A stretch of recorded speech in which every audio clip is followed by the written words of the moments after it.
ध्यान से सुनिएगा।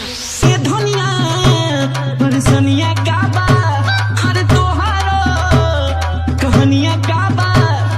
क्या गाना है यार ये धनिया परसनिया का बा, हर तोहारो कहानिया का बा।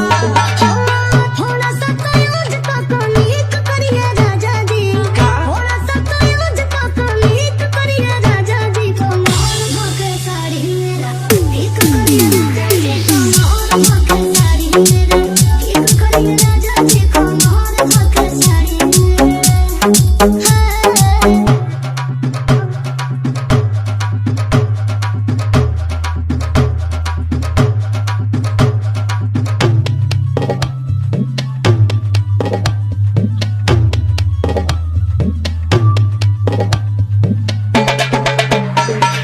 राहुल प्रोडक्शन, राहुल प्रोडक्शन, राहुल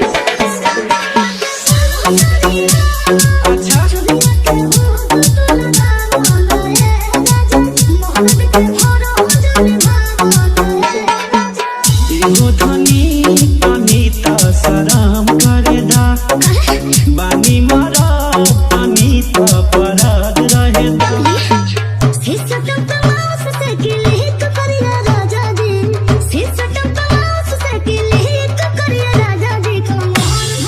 क्या गाना है यार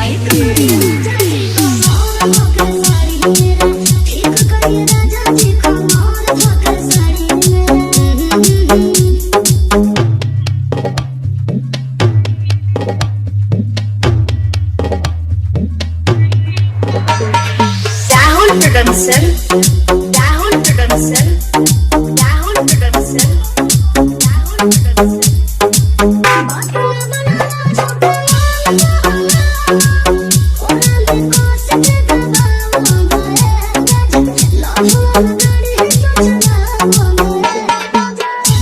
बिरा के बुझाना तनी पीर हो रनिया धराना तनी धीर हो।